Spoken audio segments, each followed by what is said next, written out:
Oh, there's 18 people now. Welcome. Hello, everyone. Welcome to a very special Christmas edition of Shakespeare Live Readings. This is 12th night, and it's been a really crazy year. I mean, all of these readings earlier in the year were really fun. So we decided to come back and do another one for Christmas. And yeah, why don't we all introduce ourselves and who will be playing? Hi, I'm Matthew McGoldrick, and I'll be playing Duke Orsino. Hey, I'm Sam, and I'll be playing Curio and Antonio. Hello, I am Johnny, and I will be playing Fabian and Valentine. I'm Hannah, and I'm playing Viola. I'm Harry, and I'm playing Captain, Feste, and Officer. I'm Fred Trenholme, and I'm playing Sir Toby Belch. I'm Abbey Parton, and I'll be playing Maria. I'm Max Kinder, and I'm playing Sir Andrew Aguecheek. Hi, I'm Lucinda, and I'll be playing Olivia. Hi, I'm Ethan Reid, and I'm playing Malvolio. And I'm Luke Martin, and I'll be playing Sebastian. Shall we begin? Act 1, Scene 1. Outside Olivia's house. Enter Duke Orsino and Curio with other lords and musicians attending.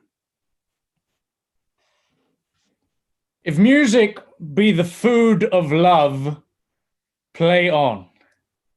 Give me excess of it, that surfeiting the appetite may sicken and so die. O spirit of love, how quick and fresh art thou, that notwithstanding thy capacity, receiveth as the sea.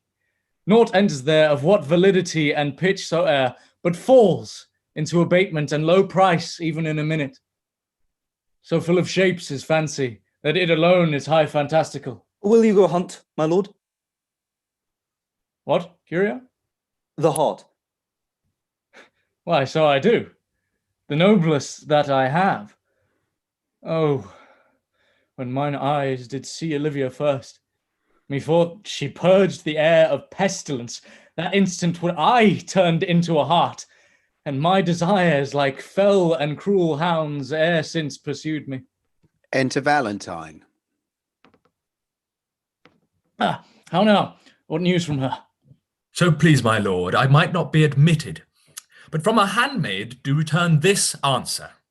The element itself, till 7 years' heat, shall not behold her face at ample view, but like a cloistress she will veiled walk, and water once a day her chamber round with eye-offending brine, all this to season a brother's dead love, which she would keep fresh and lasting in her sad remembrance. Oh, she that hath a heart of that fine frame, to pay this debt of love but to a brother. How will she love when the rich golden shaft hath killed her the flock of all affections else that live in her? When liver, brain, and heart, these sovereign thrones, are all supplied and filled her sweet perfections with one self-king. Away before me, to sweet beds of flowers. Love thoughts lie rich when canopied with bowers. Act 1, Scene 2. The sea coast. Enter Viola and a captain. What country, friend, is this? This is Illyria, lady. And what should I do in Illyria? My brother, he is in Elysium. Perchance he is not drowned. What think you, sailor? It is perchance that you yourself were saved. Oh, my poor brother. And so perchance may he be. True, madam, and to comfort you with chance, assure yourself, after our ship did split, when you and those poor number saved with you hung on to our driving boat, I saw your brother, most provident in peril, bind himself, courage and hope both teaching him the practice, to a strong mast that lived upon the sea, where, like Arion on the dolphin's back, I saw him hold acquaintance with the waves, so long as I could see. For saying so, there is gold.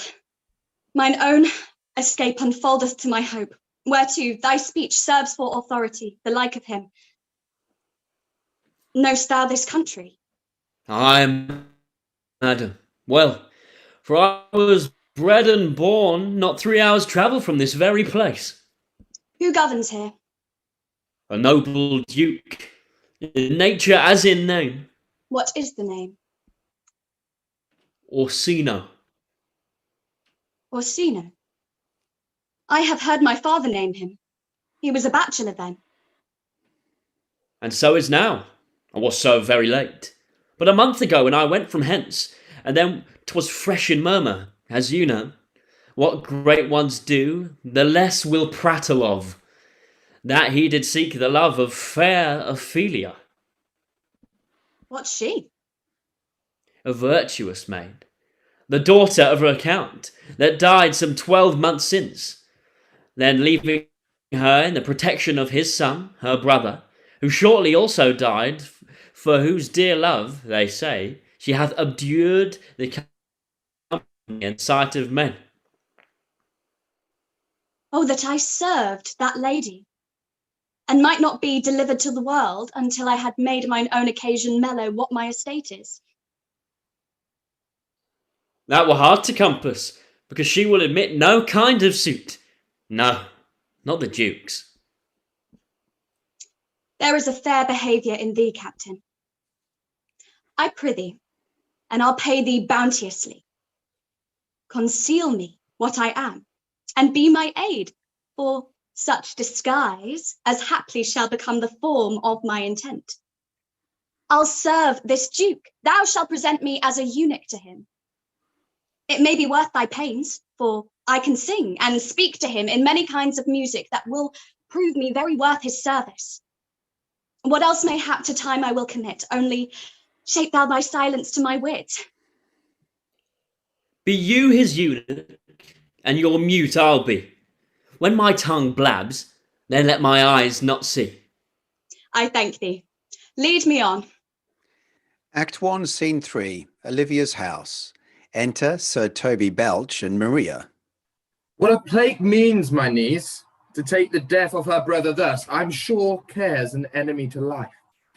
By my troth, Sir Toby, you must come in earlier a nights. Your cousin, my lady, takes great exceptions to your ill hours. Why, let her accept before accepted. Aye, but you must confine yourself within the modest limits of order. Confine? I'll confine myself, no finer than I am.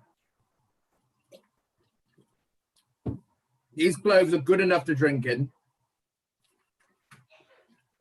And be these boots too. That quaffing and drinking will undo you.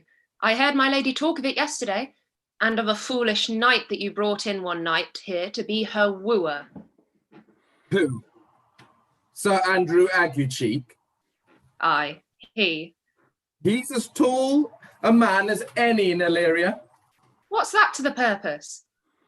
Why, he has 3,000 ducats a year.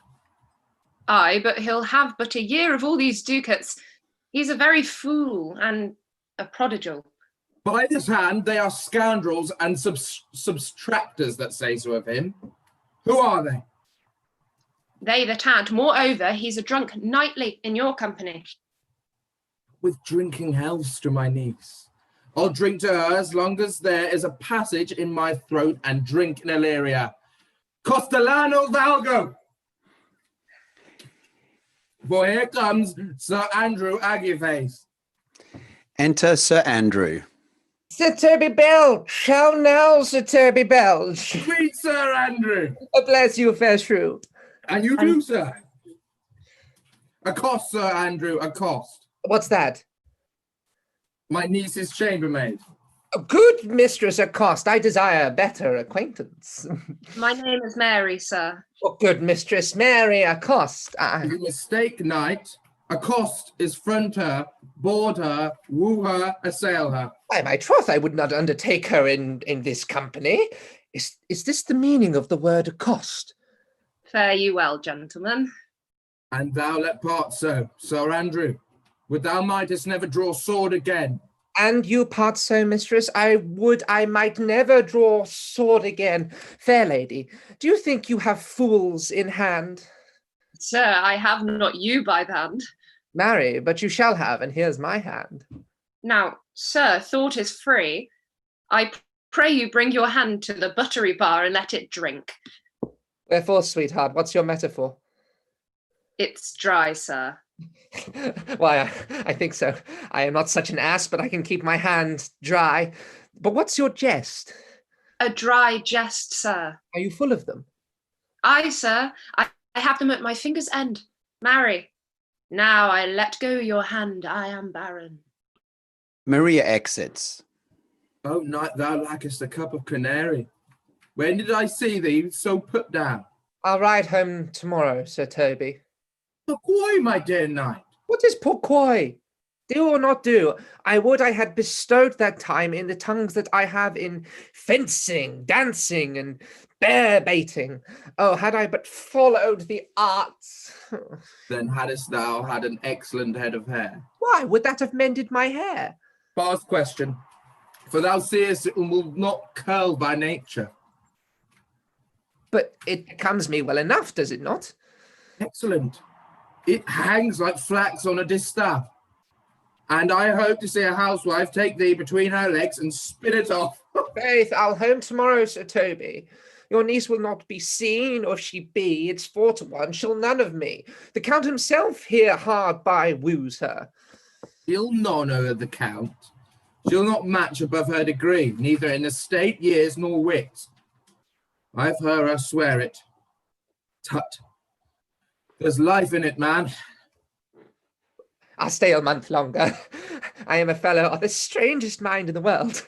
I delight in masques and revels, sometimes altogether. Shall we set about some revels? What else we do? What shall we do else? We were not born under Taurus. Taurus, that's sides and heart. No, sir. It is legs and thighs. Let me see the caper. Ha! I am? Ha! Excellent. Act 1, Scene 4, Duke Orsino's palace. Enter Valentine and Viola, now dressed as a man.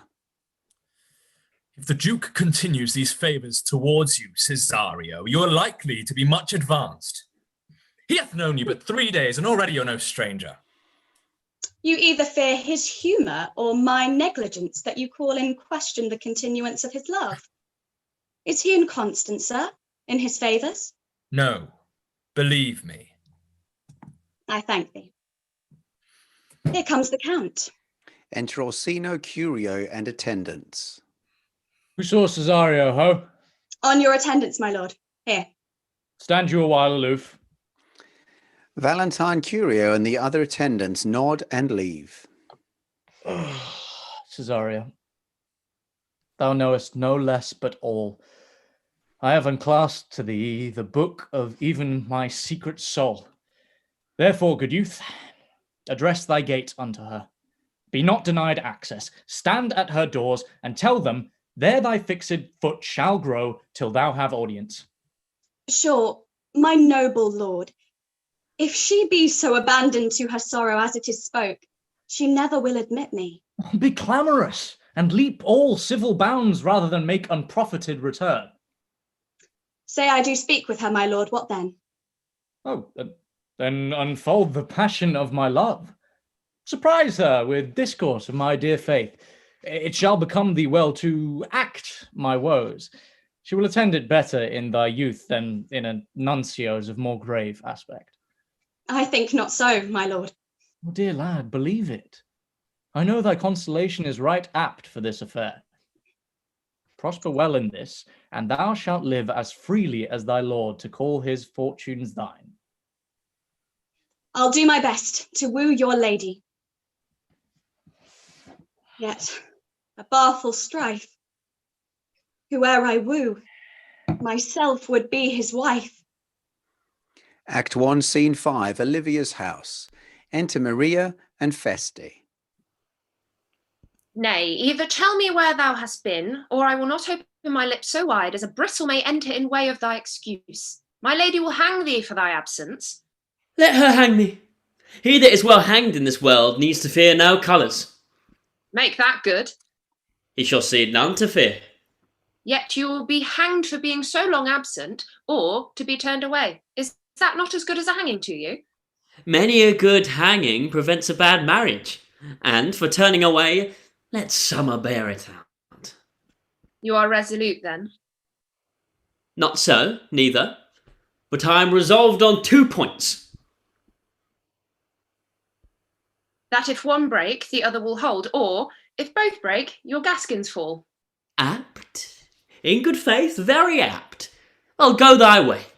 If Sir Toby would leave drinking, thou wert a wittier piece of Eve's flesh as any in Illyria. Peace, you rogue, no more of that. Here comes my lady, make your excuses wisely. You are best. Maria exits. Better a witty fool than a foolish wit. Enter Olivia and Malvolio. God bless thee, lady. Take the fool away. Do not hear, fellows. Take away the lady. Go to. You're a dry fool. I'll know more of you. Besides, you grow dishonest. Good Madonna, why mourn'st thou? Good fool for my brother's death. I think his soul is in hell, Madonna. I know his soul is in heaven, fool. The more fool, Madonna, to mourn for your brother's soul being in heaven. Take away the fool, gentlemen. What think you of this fool, Malvolio? Doth he not mend? Yes, and shall do till the pangs of death shake him.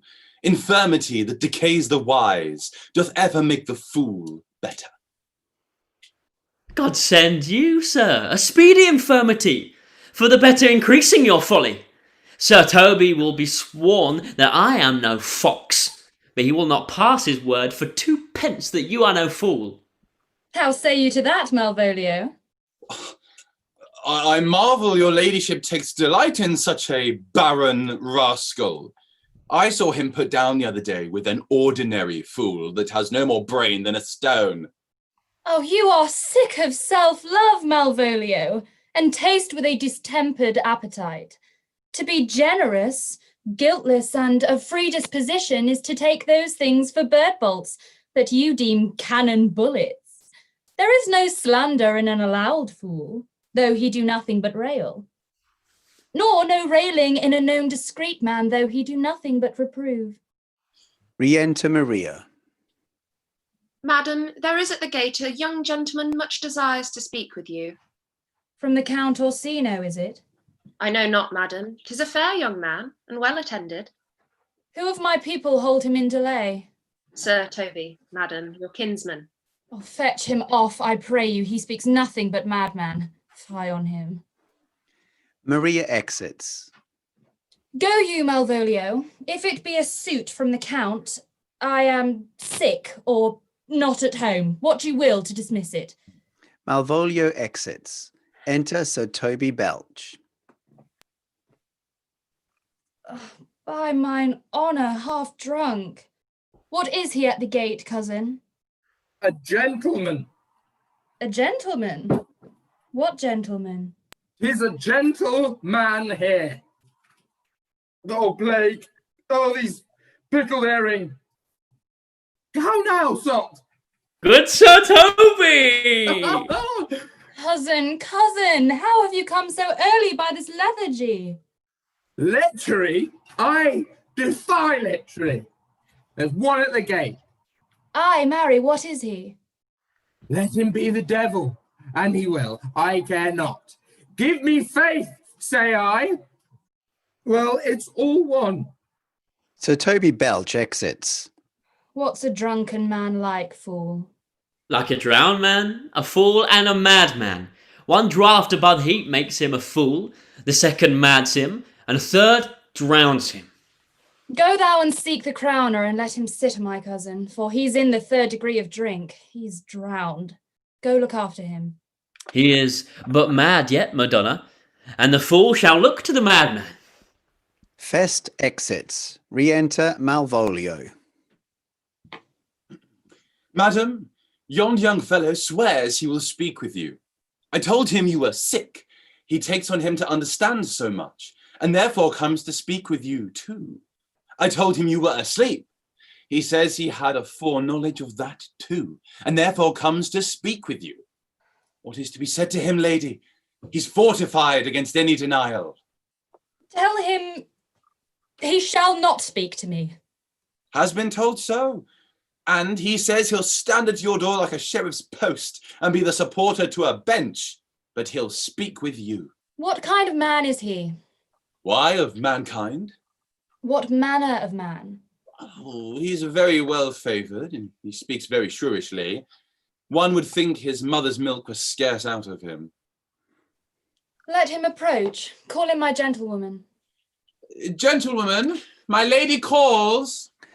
Malvolio exits. Re-enter Maria.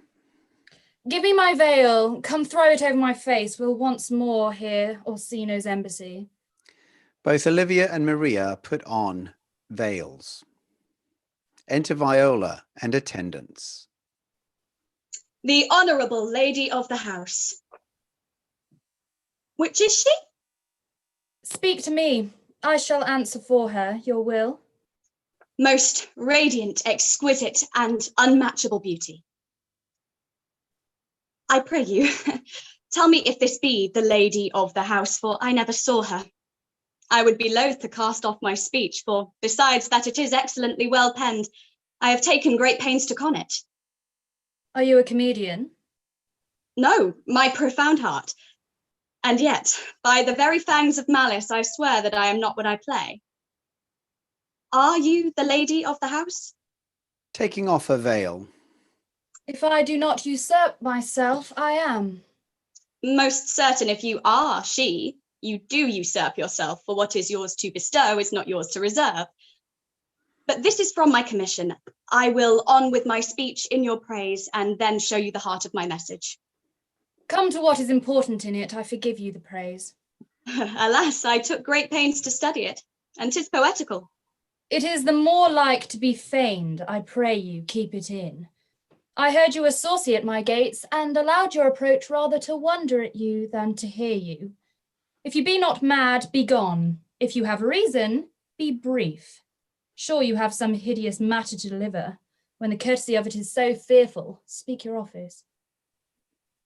It alone concerns your ear. I bring no overture of war, no taxation of homage. I hold the olive in my hand. My words are as full of peace as matter. Yet you began rudely. What are you? What would you? The rudeness that hath appeared in me, I have learned from my entertainment. What I am, and what I would, are as secret as maidenhead. To your ears, divinity. To any others, profanation. Give us the place alone. We will hear this divinity. Maria and the attendants exit. Now, sir, what is your text? Most sweet lady. Oh, a comfortable doctrine, and much may be said of it. Where lies your text?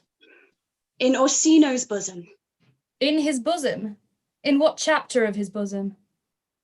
To answer by the method, in the first of his heart. Oh, I have read it. It is heresy. Have you no more to say? My lord and master loves you. Oh, such love could be but recompensed, though you were crowned the nonpareil of beauty. How does he love me? With adorations, fertile tears, with groans that thunder love, with sighs of fire. Your lord does know my mind. I cannot love him. Yet I suppose him virtuous, know him noble, and in dimension in the shape of nature a gracious person. But yet I cannot love him. He might have took his answer long ago. If I did love you in my master's flame, with such a suffering, such a deadly life, in your denial I would find no sense. I would not understand it. Why, what would you? Make me a willow cabin at your gate, and call upon my soul within the house. Write loyal cantons of contemned love, and sing them loud even in the dead of night. Hallow your name to the reverberate hills, and make the babbling gossip of the air cry out, Olivia! Oh, you should not rest between the elements of air and earth, but you should pity me. You might do much. What is your parentage? Above my fortunes, but my state is well. I am a gentleman. Get you to your lord. I cannot love him. Let him send no more. Unless, perchance, you come to me again to tell me how he takes it. Fare you well. I thank you for your pains. Spend this for me. I am no feed post, lady. Keep your purse.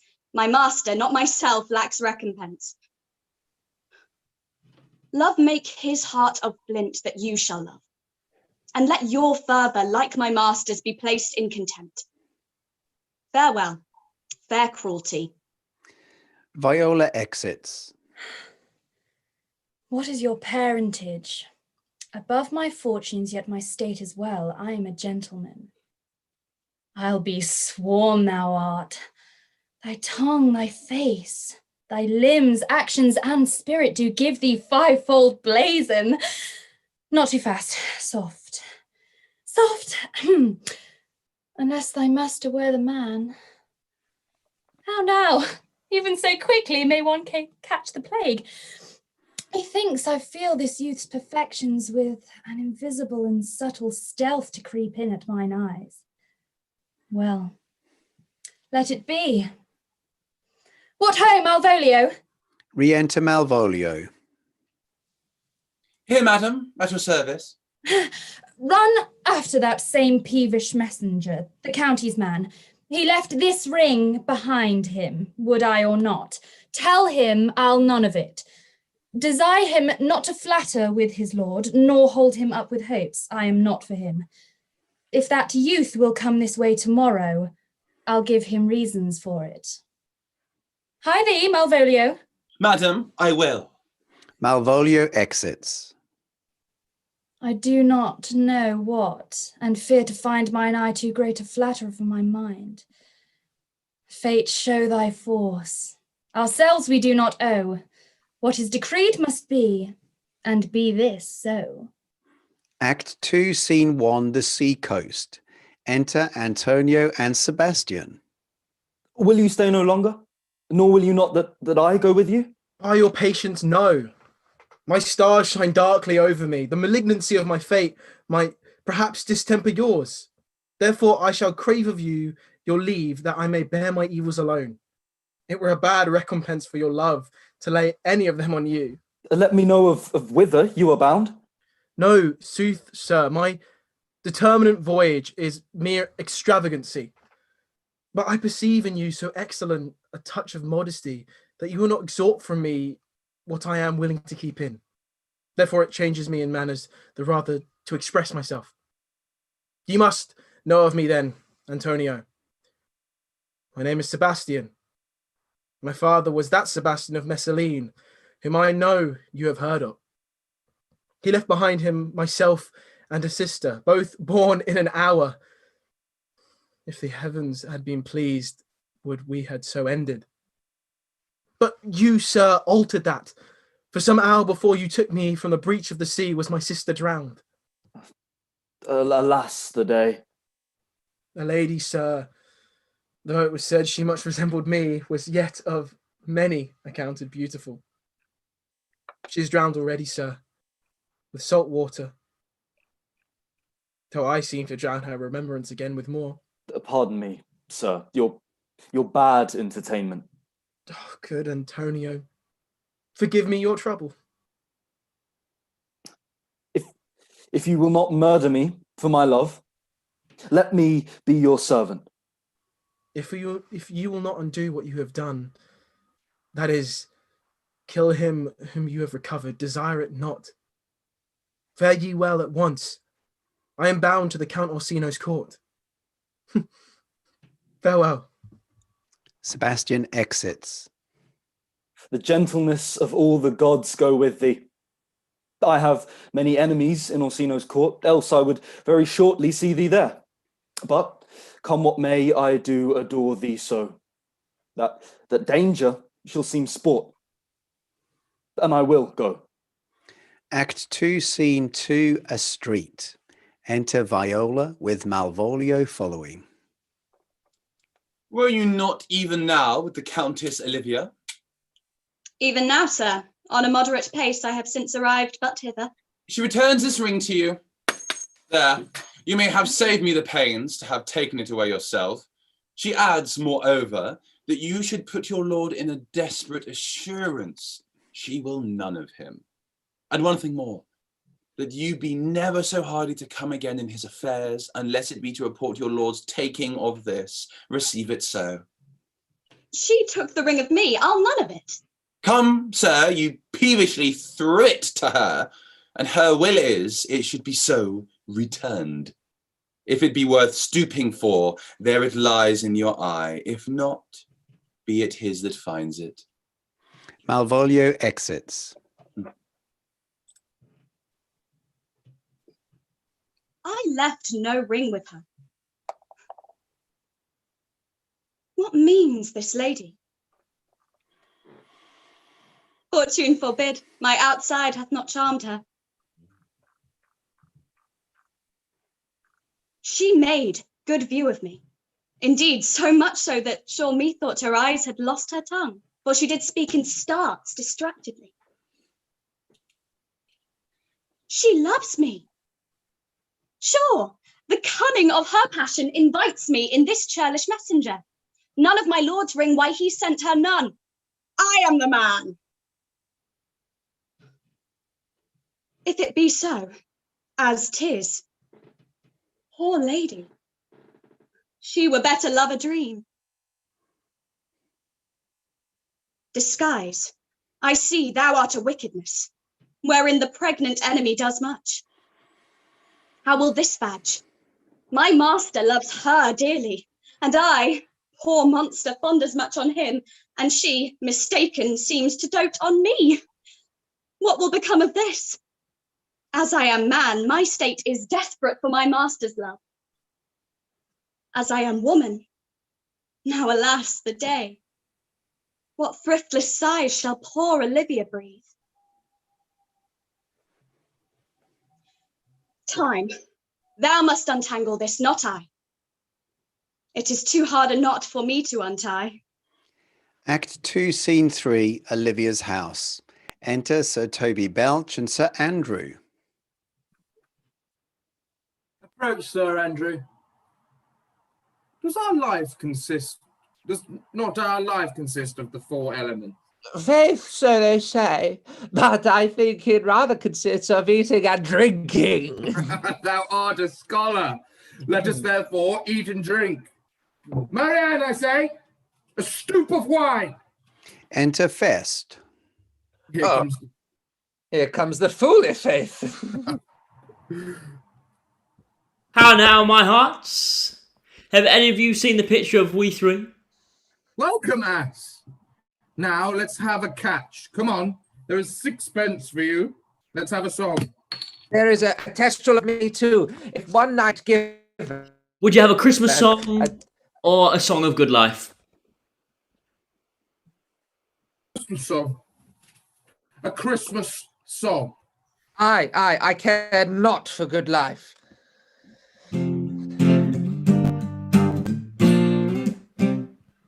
I feel it in my fingers, I feel it in my toes. Christmas all around me, and so the feeling grows. It's written in the wind, it's everywhere I go.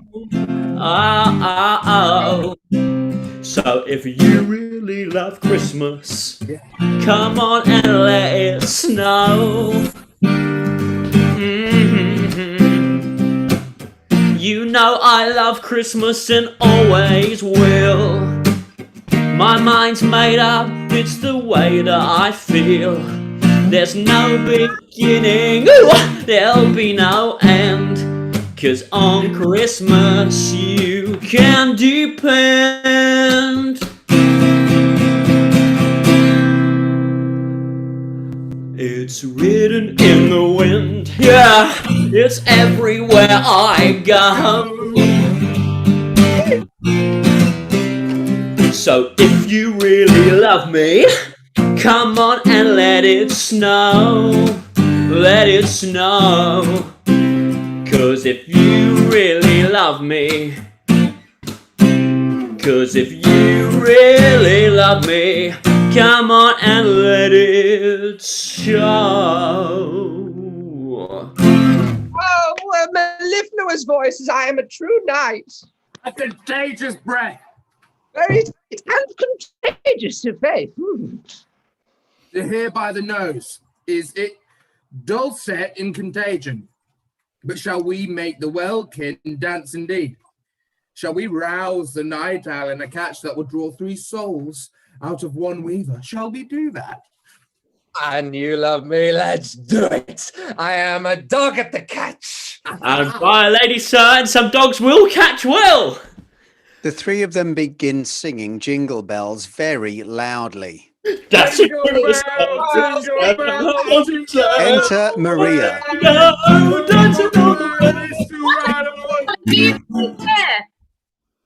My lady had not called up her steward Malvolio and bid him turn you out of the doors. Never trust me. My ladies, Acatia, we are politicians. Malvolio's a Pegger Ramsay, and 3 penny men we be. Am I not consanguineous? Am I not of her blood? Tilly Valley, lady. On the 12th day of December, what came to me? Enter Malvolio. My masters, are you mad? Or what are you? Have you no wit, manners, or honesty, but to gabble like tinkers at the time of night? Do ye make an alehouse of my lady's house? Is there no respect of place, persons, nor time in you? Sir Toby, I must be round with you. My lady bade me tell you that though she harbours you as her kinsman, she is nothing allied to your disorders. If you can separate yourself from your misdemeanours, you are welcome in the house. If not, and it would please you take her leave, she is very willing to bid you farewell. Farewell, dear heart, since I must needs be gone. Very good, Sir Toby. His eyes do show his days are almost done. Is it even so? But I will never die. Go, sir. Rub your chain with crumbs. A stoup of wine, Maria.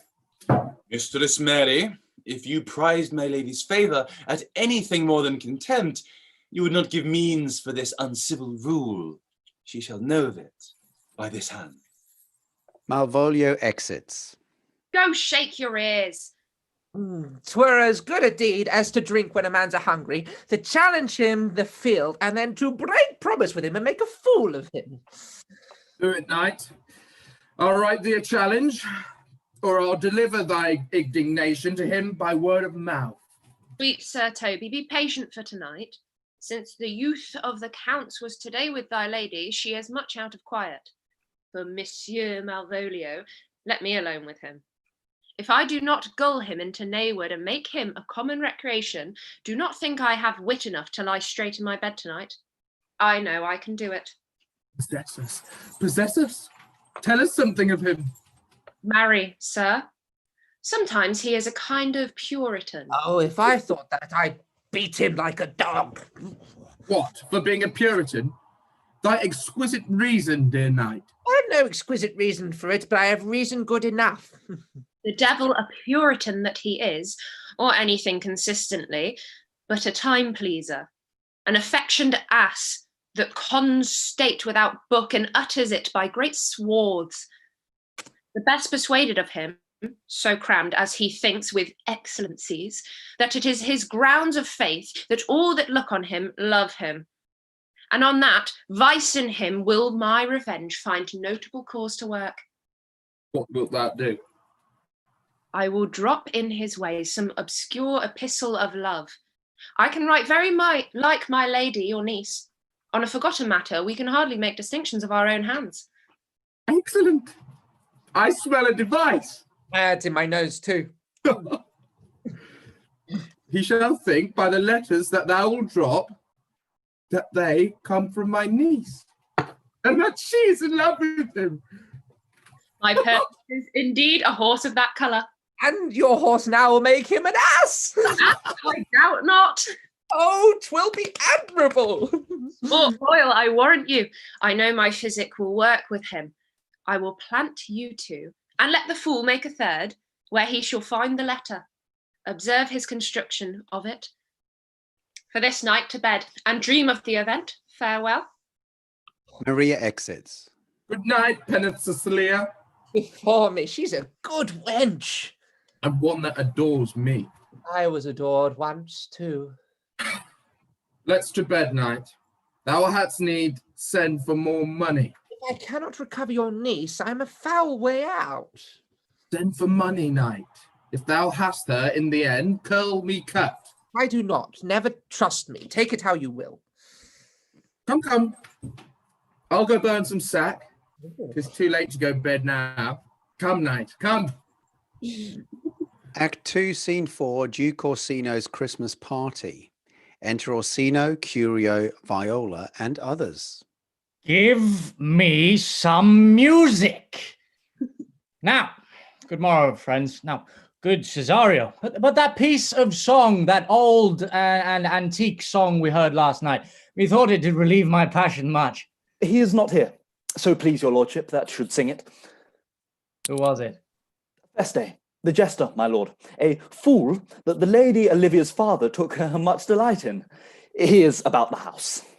We'll seek him out and play the tune the while. Duke Orsino turns to Viola.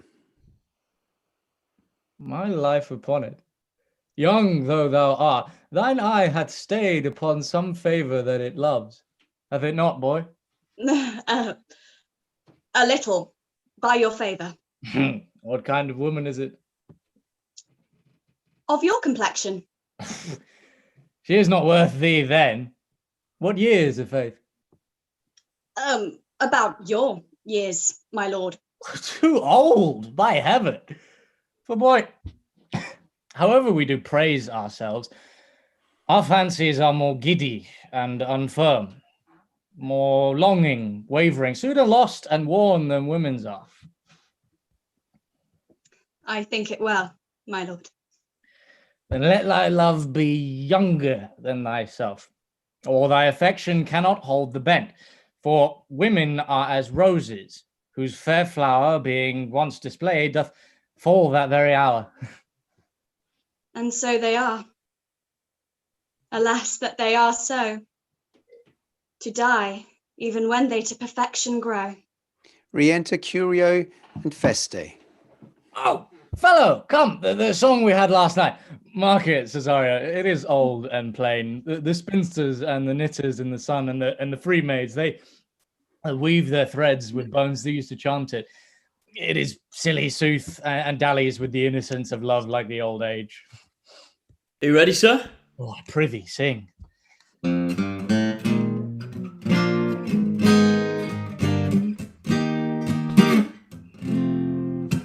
Try to imagine a house that's not a home. Try to imagine a Christmas all alone. That's where I'll be since you left me. My tears could melt the snow. What could I do without you? I've got no place to go. It'll be lonely this Christmas without you to hold. It'll be lonely this Christmas, lonely and cold. It'll be cold, so cold, without you to hold this Christmas.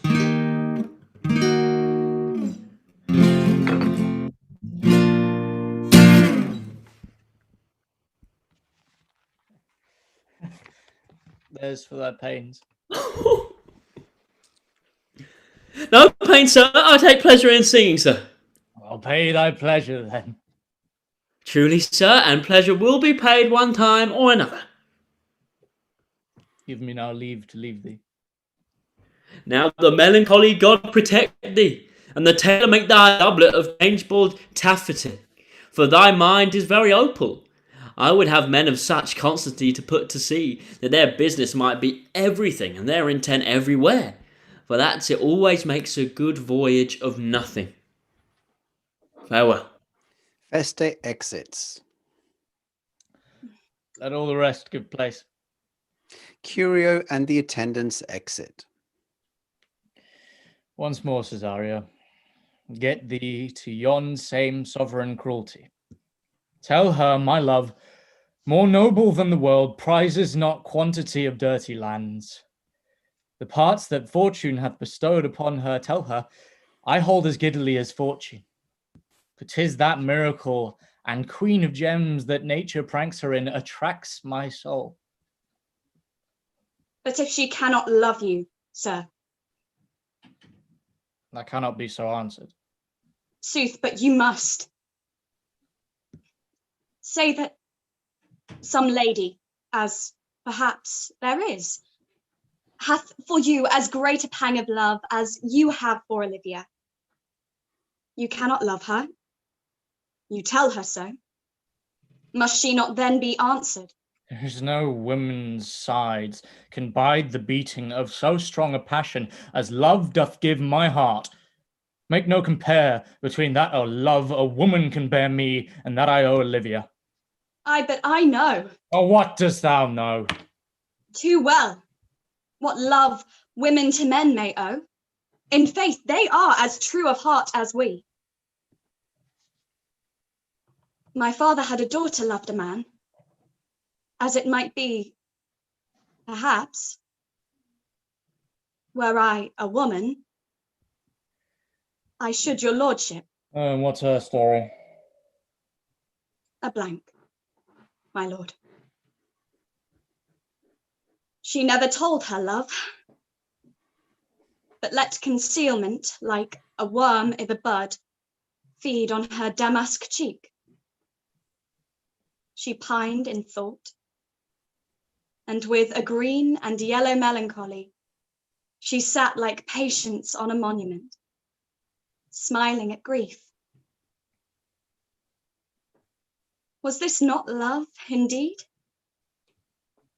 We men may say more, swear more, but indeed our shows are more than our will, for still we prove much in our vows, but little in our love. But died thy sister of her love, my boy? I am all the daughters of my father's house, and all the brothers too. And yet I know not. Sir, shall I to this lady? Aye, that's the theme. To her in haste, give her this jewel. Say my love can give no place, bide no delay. Act 2, Scene 5, Olivia's garden. Enter Sir Toby Belch, Sir Andrew, and Fabian. Come thy way, Signor Fabian. Hey, I'll come.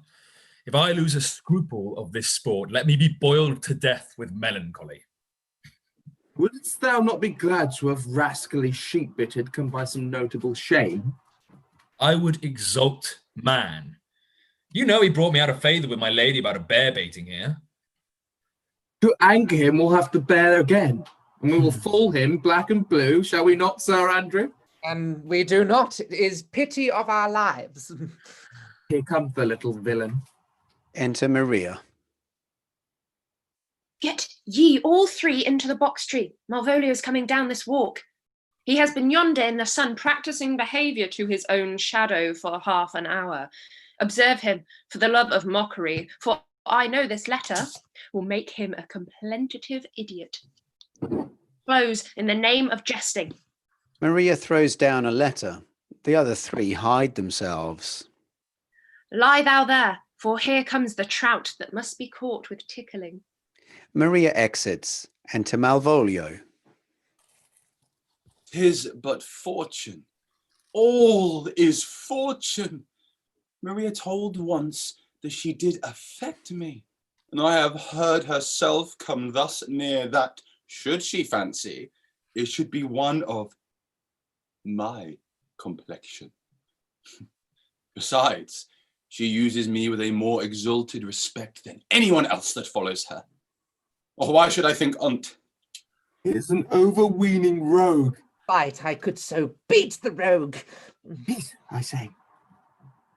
To be Count Malvolio, there is example for it. The lady of the Strachey married the yeoman of the wardrobe. Fire on him, Jezebel! Peace! Now he's deeply in. Look how imagination blows him. Having been 3 months married to her, sitting in my state, calling my officers about me in my branched velvet gown, having come from a daybed where I have left Olivia sleeping. Fire and brimstone! Peace, peace. And then to have the humour of state, and after a demure travel of regard, telling them I know my place, as I would they should do theirs. Two for my kinsman Toby. Bolts and shackles! Peace, peace, peace. Now. All of my people, with an obedient start, make out for him. I frown the while, and perchance wind up watch, or play with some rich jewel.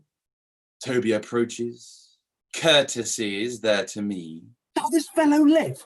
Though our silence be drawn from us with cars, yet peace. I extend my hand to him thus, quenching my familiar smile with an austere regard of control, saying, Cousin Toby, my fortunes having cast me on your niece gave me this prerogative of speech. You must amend your drunkenness. Besides, you waste the treasure of your time with a foolish knight. That's me, I warrant you. One Sir Andrew. I knew 'twas I, for many do call me fool. What employment have we here? Malvolio picks up the letter. Now is the woodcock near the gin? Oh, peace! And the spirit of humour intimate reading aloud to him. But my life, this is my lady's hand, these be her very C's, her U's and her T's. Thus makes her, and her great P's. It is in contempt of question her hand. He sees her U's and her T's. Why that? To the unknown beloved, this and my good wishes, her very phrases. 'Tis my lady, to whom should this be? This wins him liver and all. Jove knows I love, but who? Lips do not move. No man must know. What follows? The number's altered. No man must know if this should be thee, Malvolio. Marry, hang thee, Brock! I may command where I adore. Why, she may command me, I serve her, she is my lady. Soft, here follows prose. If this fall into thy hand, resolve, in my stars I am above thee. But be not afraid of greatness. Some are born great, some achieve greatness, and some have greatness thrust upon them. Thy fates open their hands. Let thy blood and spirit embrace them, and to inure thyself to what thou art like to be. Cast thy humble slough and appear fresh. Be opposite with a kinsman, surly with servants. Remember who commended thy Christmas stocking. You wish to see them up to thy knee. I say, remember, go thou art made. If thou desirest to be so, if not, let me see thee steward still, the fellow of thy servants, and not worthy to touch fortune's finger. Farewell, she that would alter services with thee, the fortunate unhappy. Daylight and champagne discover not more. This is open. I will be proud. I will read politic authors. I will baffle Sir Toby. I will wash off gross acquaintances. I will be point device the very man. I do not now fool myself to let imagination jade me. For every reason excites to this, that my lady loves me. She did commend my Christmas stockings of late, and in this she manifests herself to my love, and with a kind of injunction drives me to these habits of her liking. I thank my stars. I am happy. I am happy. I am happy. Ah! I will be strange, stout, and in Christmas stockings, even with the swiftness of putting on. Jove and my stars shall be praised. Here is a postscript. Thou canst not choose but know who I am. If thou entertainest my love, let it appear in thy smiling. Thy smiling. Thy smiles become thee well. Therefore in my presence still smile. Dear my sweet, I prithee. Oh Jove, I thank thee.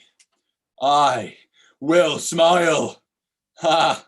Yes, I will do everything that thou wilt have me do. Mwah! Malvolio exits. The other three come forward again. I could marry this wench for this device. Oh, could I too? And ask no other dowry with her but such another jest. Nor I neither. Here comes my noble gull-catcher. Re-enter Maria. Wilt thou set thy foot on my neck? Oh, my neither. Shall I play my freedom at trade trip or become thy bond slave? Oh, faith, or I either. Why, thou hast put him in such a dream that when the image of it leaves, he must run mad. Nay, but say too, does it work upon him? Like aqua vitae with a midwife. If you will then see the fruits of the sport, mark his first approach before my lady.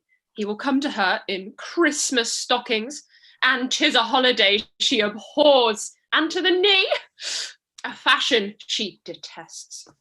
And he will smile upon her, which will now be so unsuitable to her disposition, being addicted to a melancholy as she is, that it cannot but turn him into a notable contempt. If you will see it, follow me.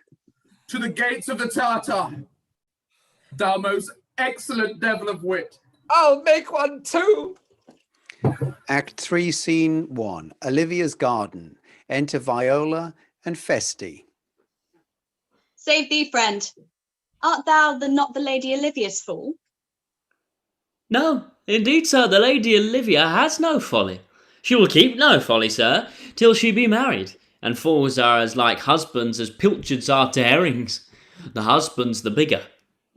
I am indeed not her fool, but her corrupter of words. I saw thee late at the Count Orsino's. Foolery! Sir does walk about the orb like a sun. It shines everywhere.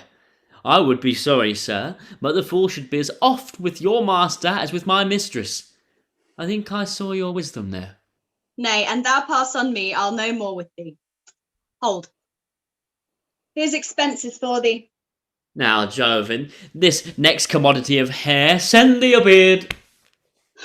By my troth, I'll tell thee, I am almost sick for one. Though I would not have it grow on my chin. Is thy lady within? My lady is within, sir. I will construe to them whence you come. Who you are and what you would are out of my welkin. I might say element, but the word is overworn. Feste exits. This fellow is wise enough to play the fool, and to do that well craves a kind of wit. He must observe their mood on whom he jests, the quality of persons and the time, and like the haggard check at every feather that comes before his eye. Now this is a practice as full of labour as a wise man's art. For folly that he wisely shows is fit. But wise men folly fallen, quite taint their wit. Enter Sir Toby Belch and Sir Andrew. Save you, gentlemen. And you, sir. Will you encounter the house? My niece I am is bound to your niece, desirous you should sir. enter if you should trade be to her. I mean, she is the list of my voyage. Taste your legs, sir. Put them to motion. My legs do better understand me, sir, than I understand what you mean by bidding me taste my legs. I mean, to go, sir. To enter. I will answer you with gate and entrance. But we are prevented. Enter Olivia and Maria. Most excellent and accomplished lady. The heavens rain odours on you. That youth's a rare courtier, rains odours. Well. My matter hath no voice, lady, but to your own most pregnant and vouchsafed ear. Odours, pregnant, vouchsafed. I'll get them all three already. Let the garden door be shut. Leave me to my hearing. Sir Toby Belch, Sir Andrew and Maria exit. Give me your hand, sir. My duty, madam, and most humble service. What is your name? Cesario is your servant's name, fair princess. My servant, sir. 'Twas never merry world since lonely feigning was called a compliment. Your servant to the Count Orsino, youth. And he is yours, and his needs must be yours. Your servant's servant is your servant, madam. For him, I think not on him. For his thoughts would they were blanks rather than filled with me. Madam, I come to whet your gentle thoughts on his behalf. Oh, by your leave, I pray you. I bade you never speak again of him. But would you undertake another suit? I had rather hear you to solicit that than music from the spheres. My dear lady. Give me leave, beseech you. I did send, after the last enchantment you did here, a ring in chase of you. So did I abuse myself, my servant, and, I fear me, you. Under your hard construction must I sit to force that on you in a shameful cunning which you knew none of yours. What might you think? I pity you. That's a degree to love? No, not a grise, for 'tis a vulgar proof that very oft we pity enemies.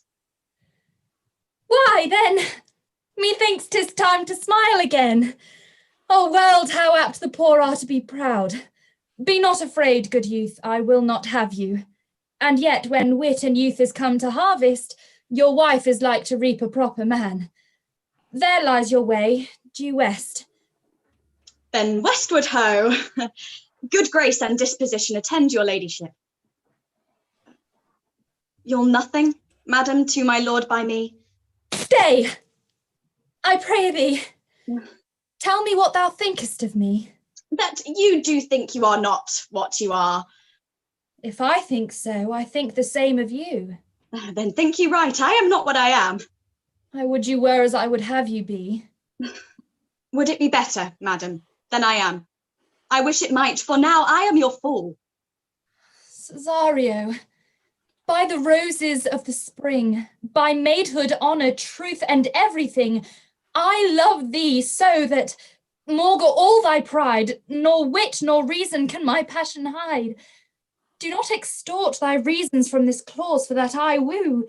Thou therefore hast no cause, but rather reason thus with reason fetter. Love sought is good, but given unsought is better.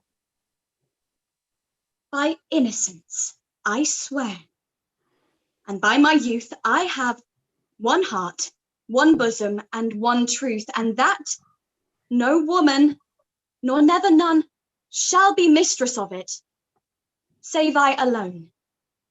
And so adieu, good madam. Never more will I my master's tears to you deplore. Yet come again. For thou perhaps mayest move that heart which now abhors to like his love. Act 3, Scene 2, Olivia's house. Enter Sir Toby Belch, Sir Andrew, and Fabian. Faith, I'll stay not a jot longer. I reason, dear Venom. Give thy reason. You must needs yield your reason, Sir Andrew. Marry, I saw your niece do more favours to the Count's serving man than ever she bestowed upon me. I saw it in the orchard. Did she see thee the while, old boy? Tell me that. As plain as I see you now. This was a great argument of love in her towards you. Light, will you make an ass of me? I'll prove it legitimate, sir, upon the oaths of judgment and reason. She did show favour to the youth in your sight only to exasperate you, to awake your dormouse valour, to put fire in your heart and brimstone in your liver. You should then have accosted her, and with some excellent jests, you should have banged the youth into dumbness. This was looked for at your hand, and this was balked. The double jilt of this opportunity you let time wash off. And you are now sailed into the north of my lady's opinion, where you will hang like an icicle on a Dutchman's beard, unless you do redeem it by some laudable attempt, either of valley or policy. Can't it be anyway? It must be with valour, for policy I hate.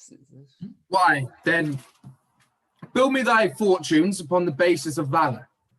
Challenge me, the Count's youth, to fight with him. Hurt him in 11 places. My niece shall take note of it, I assure thyself. There is no love broker in the world can a man prevail in a man's commendation with women than reports of valour. There is no way but this, Sir Andrew. Will either of you bear a challenge to him? Go, write it in a marital hand. Be cursed and brief about it. Where shall I find you? We'll call thee at the Curio. Go. Sir Andrew exits. This is a dear mannequin to you, Sir Toby. I have been dear to him. Some 2,000 strong or so. We shall have a rare letter from him, but you'll not deliver it. Never trust me, then. And by all means, stir on the youth to an answer.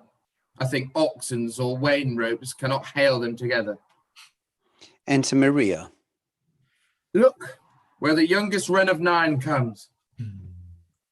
Yond gull Malvolio is turned heathen, a very renegado, for there is no Christian that means to be saved by believing rightly can ever believe such impossible passages of grossness.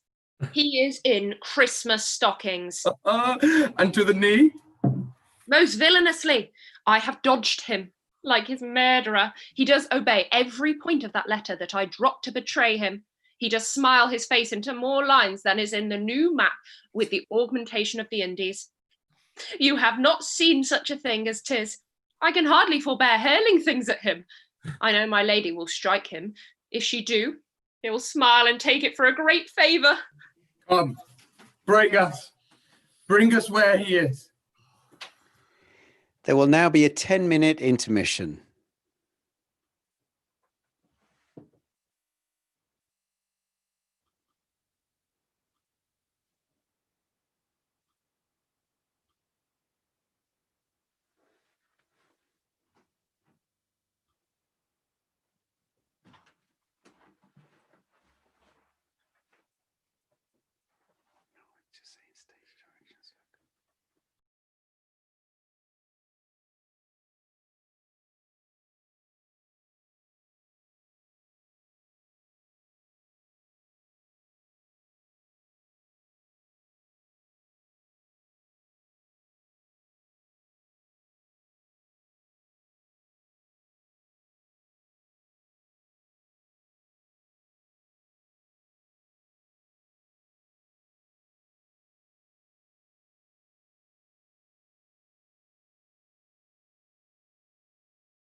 Act 3, Scene 3, a street.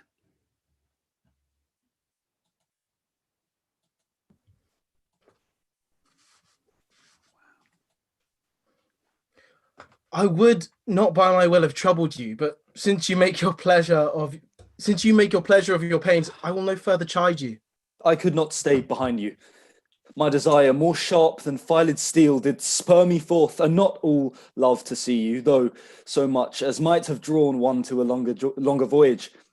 But jealousy, which might befall your travel, being skillless in these parts, which to a stranger, unguided and unfriended, often prove rough and unhospitable.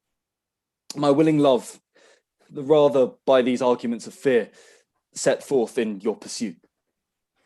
My kind Antonio, I can no other answer make but thanks, and ever oft good turns are shuffled off with such uncurrent pay. But were my worth, as is my conscience firm, you should find better dealing. What's to do? Shall we go see the relics of this town? Tomorrow, sir.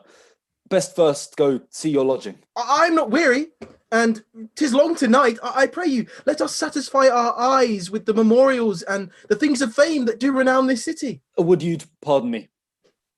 I do not without danger walk these streets. Once, in a sea fight against the Count, his galleys I did some disservice. Of such note, indeed, that were I ta'en here, it would scarce be answered. But like you slew great number of his people. The offence is not such of a bloody nature, albeit the quality of the time and quarrel might well have given us bloody argument. It might have since been answered in repaying what we took from them, which, for traffic's sake, most of our city did. Only myself stood out, for which I will be lapsed. If I be lapsed in this place, I shall pay dear. Do you not then walk to open? It doth not fit me. Hold, sir. Here is my purse. In the south suburbs, at the Elephant is best to lodge. I will bespeak our diet, whiles you beguile the time, and feed your knowledge with viewing of the town. There shall you have me. Why I your purse? Haply your eye shall light upon some toy you have desire to purchase, and your store, I think, is not for idle markets, sir. I'll be your purse bearer and leave you for an hour. To the Elephant. I do remember. Act 3, Scene 4, Olivia's garden. Enter Olivia and Maria. I have sent after him. He says he'll come. How shall I feast him? What bestow of him? For youth is bought more oft than begged or borrowed. I speak too loud. Where is Malvolio? He is sad and civil and suits well for a servant with my fortunes. Where is Malvolio? He's coming, madam, but in a very strange manner. He is sure possessed, madam. Why, what's the matter? Does he rave? No, madam, he does nothing but smile. Your ladyship were best to have some guard about you, if he come. For sure the man is tainted in his wits. Go call him hither. Maria exits. I am as mad as he, if sad and merry madness equal be. We enter Maria with Malvolio. How now, Malvolio? Sweet lady, ho, ho! Smilest thou? I sent for thee upon a sad occasion. Sad, lady? I could be sad. This doth make some obstruction in the blood. But what of that, if it please the eye of one? It is with me the very true sonnet is, please one, please all. Why, how dost thou, man? What is the matter with thee? Not black in my mind, though festive in my legs. It did come to this hand, and commands shall be executed. I think we know what sweet Roman hand. Wilt thou go to bed, Malvolio? To bed? Aye, sweetheart, I'll come to thee. God comfort thee! Why dost thou smile and kiss thy hand so oft? How do you, Malvolio? At your request. Yes, nightingales answer doors. Why appear you with this ridiculous boldness before my lady? Be not afraid of greatness. 'Twas well writ. What meanest thou by that, Malvolio? Some are born great. Some achieve greatness. What sayest thou? And some have greatness thrust upon them. Oh, heaven restore thee. Remember who commended thy Christmas stockings? Thy Christmas stockings? And wish to see it up to my knee? To thy knee? Go to thou art made, if thou desirest to be so. Am I maid? If not, let me see thee a servant still. Enter Fabian. Madam, the young gentleman of the Count Orsino's is returned. I could hardly entreat him back. He attends your ladyship's pleasure. I'll come to him. Fabian exits. Good Maria, let this fellow be looked to. Where's my cousin Toby? Let some of my people have special care of him. I would not have him miscarry for the half of my dowry. Olivia and Maria exit. Oh ho! Do you come near me now? No worse man than Sir Toby to look to me. This concurs directly with the letter.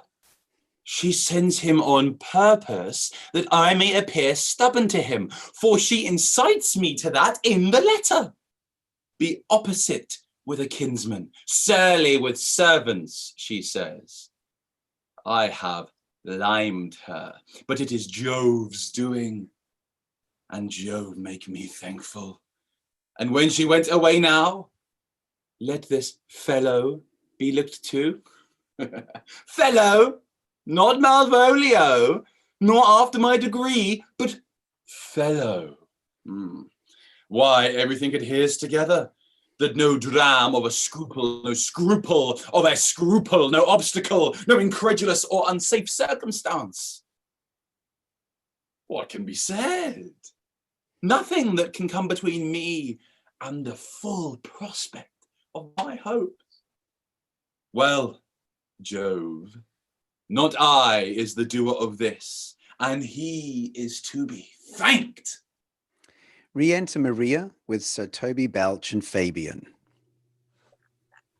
Which way is he? In the name of sanctity. If all the devils of hell be drawn in little, and Legion himself possessed him, yet I'll still speak to him. Here he is. Here he is. How is it with you, sir? How is it with you, man? Go off. I discard you. Let me enjoy my private. Go off. Lo, how hollow the fiend speaks within him. Did I not tell you, Sir Toby, my lady prays that you have care of him. Ah, ha. Does she now? Go to. Peace, peace. We must deal gently with him. Let him alone. How do you, Malvolio? How's it with you? What, man? Defy the devil. Consider he's an enemy to mankind. Do you know what you say? Ah, you speak with the ill of the devil. How he takes it at heart, pray God he be not bewitched. Why, how now, my boarcock? How dost thou, Chuck? Sir. Hey, Biddy, come with me. What man, 'tis not for gravity to play a cherry pit with Satan. Hang him, foul collier. Get him to say his prayers, good Sir Toby. Get him to pray. My prayers, minx? No, I warrant you, he will not hear of godliness. Go hang yourselves all. You are idle, shallow things. I am not of your element. You shall know more hereafter. Malvolio exits. Is it possible? If this were played upon a stage now, I could condemn it as an improbable fiction. His very genius have taken the infection of the device. Nay, pursue him now, lest the device take air and taint. Why, we shall make him mad indeed. The house will be the quieter. Come, we'll have him in a dark room and bound. My niece is already in the belief that she's mad. We may carry it out thus, for our pleasure and his penance, till our very pastime, tired out of breath, prompt us to have mercy on him. Let's see. Enter Sir Andrew. Here is the challenge. Read it. I'll warrant there's vinegar and pepper in it. Is it so saucy? I warrant him. Do but read. Give me. Youth, whatever thou art but a scurvy fellow. Good and valiant. Wonder not, nor admire not in thy mind why I do call thee so, for I will show thee no reason for it. A good note. That keeps you from the blow of the law. Thou comest to the Lady Olivia. In my sight she uses thee kindly, but thou liest in thy throat. That is not the matter I challenge thee for.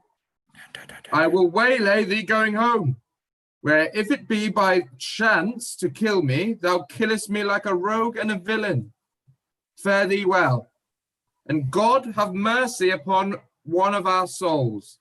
He may have mercy upon mine, but my hope is better, and so look to thyself. Thy friend, as thou accept him, and thy sworn enemy, Andrew Aguecheek. Yeah. If this letter move him not, his legs cannot. I'll give it him. You may have very fit occasion for it. He is now in some commerce with my lady, and will by and by depart. Go, Sir Andrew. Scout me for him at the corner of the orchard like a bum bailey. So soon as ever thou seest him draw, and then thou'st draw, swear horrible. For it comes to pass off that a terrible oath with a staggering accent sharply twanged off. Gives manhood more appropriation than ever proof itself would have earned him anyway. Away! Nay, let me alone for swearing. Sir Andrew exits. Now, will not I deliver this letter? For the behaviour of young gentlemen gives him out to be of good capacity and breeding. Therefore, this letter, being so excellently ignorant, will breed no terror in the youth. You will find it comes from a clodpole. But I will deliver his challenge by word of mouth.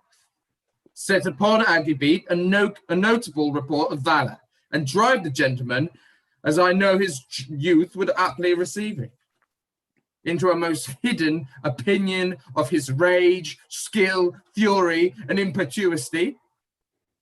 This will so fright them both that they will kill one another by the look, like cockatrices. Re-enter Olivia with Viola. Here he comes with your niece. Give them way till he take leave, and presently after him. I will meditate the while upon some horrid message for a challenge. So Toby, Belch, Fabian, and Maria exit. I have said too much unto a heart of stone, and laid mine honour too unchary on it. There's something in me that reproves my fault, but such a headstrong, potent fault it is that it but mocks reproof. With the same haviour that your passion bears goes on my master's grief. Here, wear this jewel for me. 'Tis my picture. Refuse it not, it hath no tongue to vex you. And I beseech you come again tomorrow. What shall you ask of me that I'll deny? That honour saved may upon asking give. Nothing but this, your true love for my master. How with mine honour may I give him that which I have given to you? I will acquit you. Well, come again tomorrow. Fare thee well. A fiend like thee might bear my soul to hell. Olivia exits. Re-enter Sir Toby, Belch, and Fabian. Gentlemen, God save thee. And you, sir. That defence thou hast, betake thee to it. Of what nature the wrongs of thou hast done him, I know not. But thy interceptor, full of despite, bloody as the hunter, attends thee at the orchard end. Dismount thy tuck, Beware in thy preparation, for thy assailant is quick, skillful, and deadly. Oh, you mistake, sir, I am sure. No man hath any quarrel to me. My remembrance is very free and clear of any image of offence done to any man. Sir Toby Belch pushes a weapon into Viola's hand. You'll find it otherwise, I assure you. Therefore, if you hold your life at any price, betake you to your guard, for your opposite hath in him what youth, strength, and skill, and wrath can furnish man withal. I pray you, sir, what is he? He is a knight, dubbed with unhatched rapier and on carpet consideration, but he is a devil in private brawl. I will return again into the house and desire some conduct of the lady. I am no fighter. I have heard of some kind of men that put quarrels purposely on others to taste their valour. Be like this a man of that quirk?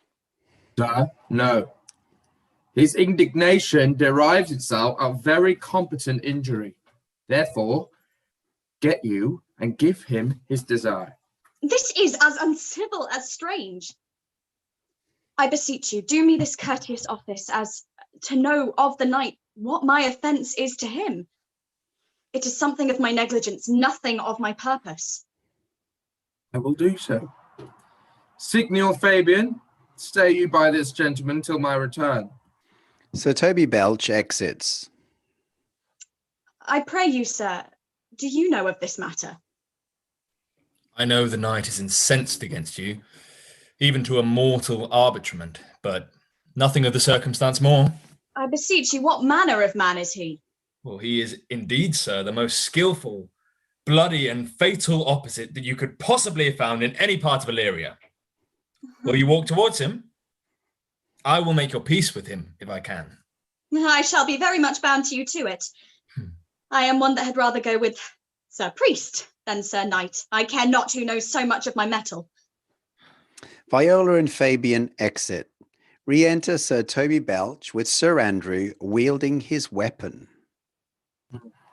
Why, man, he's a very devil. They've not seen such a farrago. Pox on it, I'll not meddle with him. Aye, but he will not now be pacified. Fabian can scarce hold him yonder. Hey, got it! And I thought he had been valiant and so cunning in fence, I'd have seen him damned ere I'd have challenged him. Let him the matter slip, and I'll give him my horse, Grey Calipet. I'll make the motion. Stand here, make a good show on it. This shall end without the perdition of souls. Sir Toby Belch goes over to Viola. There's no remedy, sir. He will fight with you for oath's sake. Marry, he hath better bethought him of his quarrel, and he finds now that scarce to be worth talking of. Therefore, draw for your supportance of his vow. He protests he will not hurt you. Pray God defend me. A little thing would make me tell them how much I lack of a man. Give ground if you see him furious.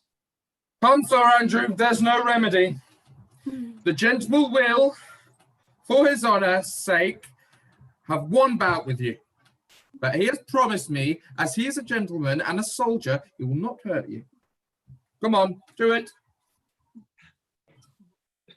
Pray God he keep his oath. I do assure you it is against my will. The two prepare to duel. Enter Antonio. Put up your sword. If this young gentleman have done offence, I take fault on me. If you offend him, I, for him, defy you. You, sir, why? What are you? One, sir, that for his love dares yet do more than you have heard him brag to you he will. Nay, if you be an undertaker, I am for you. Sir Toby Belch and Antonio draw weapons, preparing to fight. An officer enters. Good Sir Toby, hold, here come the officers. I'll be with you anon. Pray, sir, put your sword up, if you please. Marry, will I, sir? And for that I promise you, I'll be as good as my word. He will bear you easily and reigns well. Antonio, I arrest thee at the suit of Count Orsino. You do mistake me, sir. No, sir, no jot. I know your favour well. Now you have no sea cap on your head. Antonio turns to Viola. This comes with seeking you. But there's no remedy. I shall answer it. What will you do? Now my necessity makes me ask you for my purse. It grieves me, much more for what I cannot do for you than what befalls myself. You stand amazed, but be of comfort. Come, sir, away. That I must entreat you some of that money. What money, sir? For the fair kindness you have showed me here, and part being prompted by your present trouble, out of my lean and low ability, I will lend you something. My having is not much. I'll make division of my present with you. Hold, there's half my coffer. Will you deny me now? It's possible that my deserts to you can lack persuasion. Do not tempt my misery, lest that it makes me so unsound a man as to upbraid you with those kindnesses that I have done for you. I know of none, nor know I you by voice or any feature. I hate ingratitude more in a man than lying, vainness, babbling, drunkenness, or any taint of vice whose strong corruption inhabits our frail blood. Oh, heavens themselves. Come, sir, I pray you, go. Let me speak a little. This youth that you see here, I snatched one half out of the jaws of death, relieved him with such sanctity of love, and to his image, which methought did promise most venerable worth, did I devotion. What's that to us? The time goes by. Away. But oh, how vile an idol proves this god. Thou hast, Sebastian, done good feature shame. In nature, there's no blemish on the mind. None can be called deformed, but the unkind. Virtue is beauty, but the beauteous evil are empty trunks, are flourished by the devil. Come, sir. Lead me on. Antonio is taken off by the officer. Methinks his words do from such passion fly that he believes himself. So do not I. Prove true, imagination, oh, prove true, that I, dear brother, be now ta'en for you. Come hither, knight. Come hither, Fabian. We'll whisper over a couplet or two of most sage souls. He named Sebastian. I my brother know, yet living in my glass. Even such and so in favour was my brother, and he went still in this fashion. Colour, ornament for him I imitate. Oh, if it prove true, tempests are kind, and salt waves fresh in love. Viola exits. A very dishonest, paltry boy, and more of a coward than a hare. His dishonesty appears in leaving his friend here in necessity and denying him. And for his cowardship, ask Fabian. A coward, a most devout coward, religious in it. Slid, I'll after him again and beat him. Do, cuff him soundly and never draw thy sword. And I not. Come, let's see the event. I dare lay any money.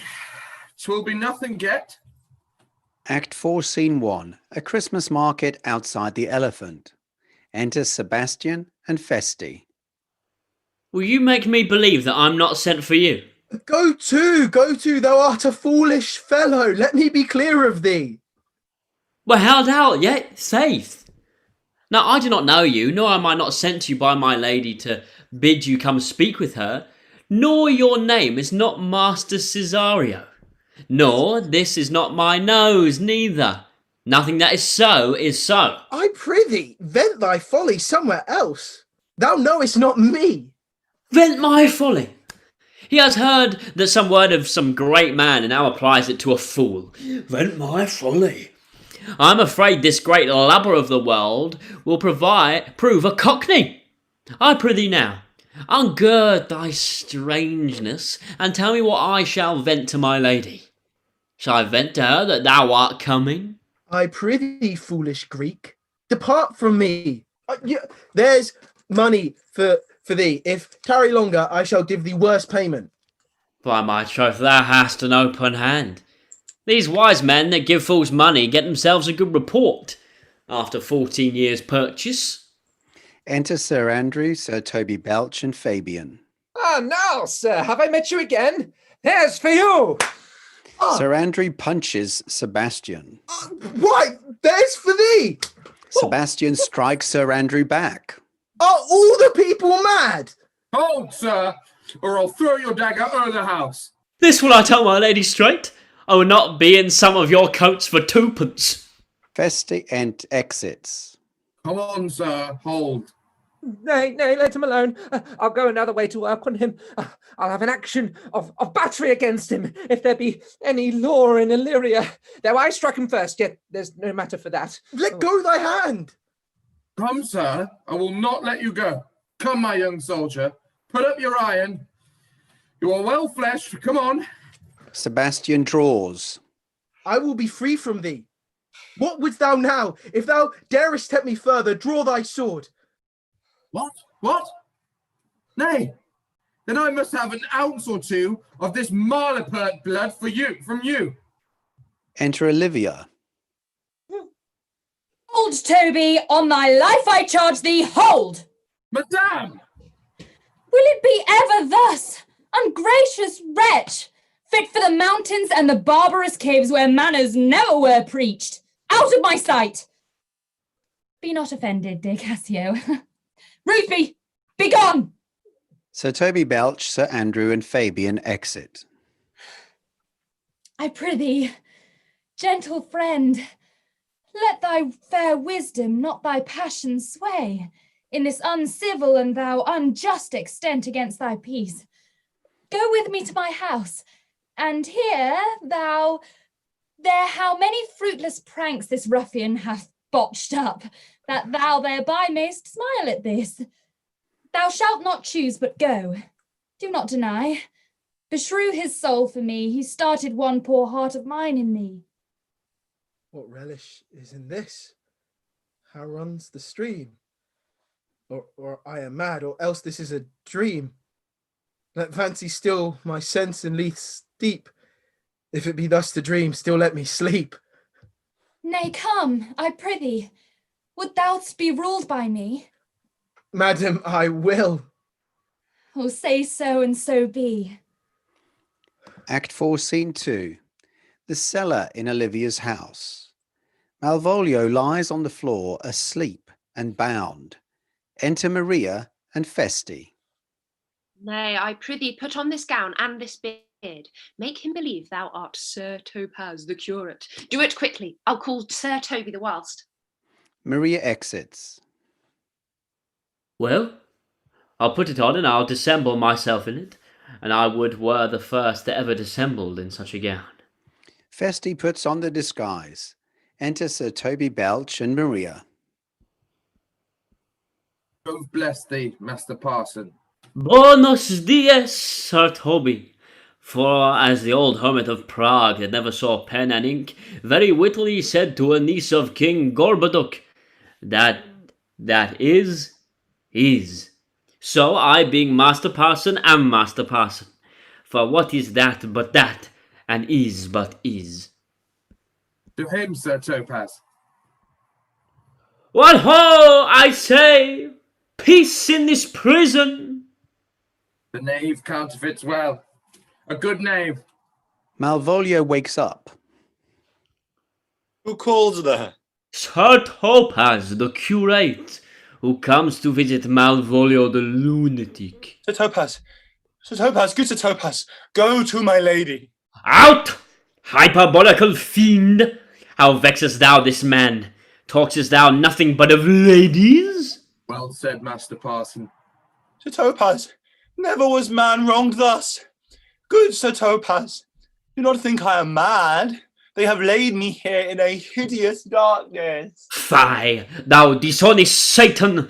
Sayest thou that house is dark? As hell, Sir Topaz.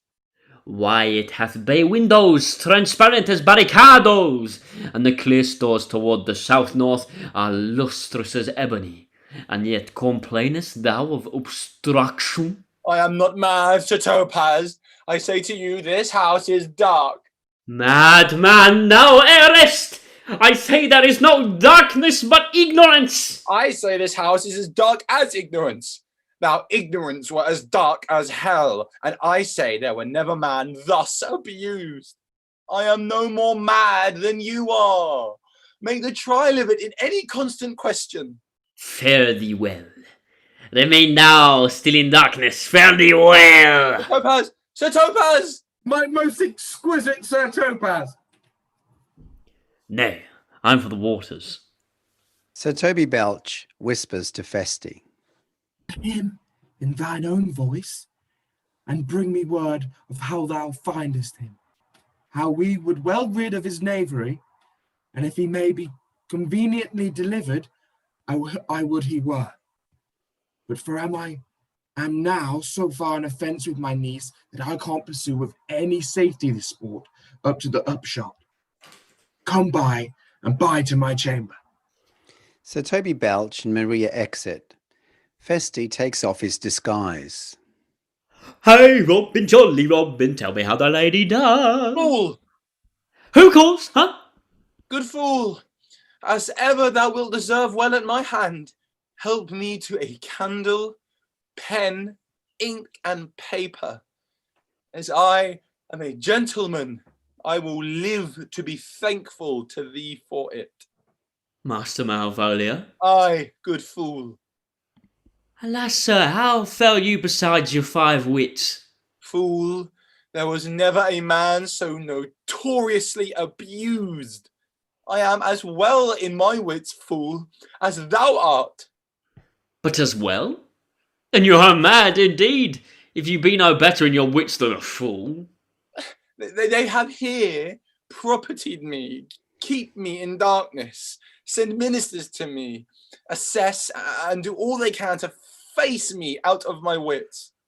Good fool, help me to some light and some paper. I tell thee, I am as well in my wits as any man in Illyria. Well, a day that you were, sir. By this hand I am. Good fool, some ink, paper, and light, and convey what I will set down to my lady.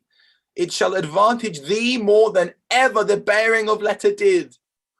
I will help you to it. But tell me true, are you not mad indeed, or do you but counterfeit? Believe me, I am not, and I tell thee true. Nay, I'll never believe a madman till I see his brains. I'll fetch you light and paper and ink. Oh, fool, I'll requite it in the highest degree. I prithee, be gone. Act 4, Scene 3. Olivia's garden. Enter Sebastian.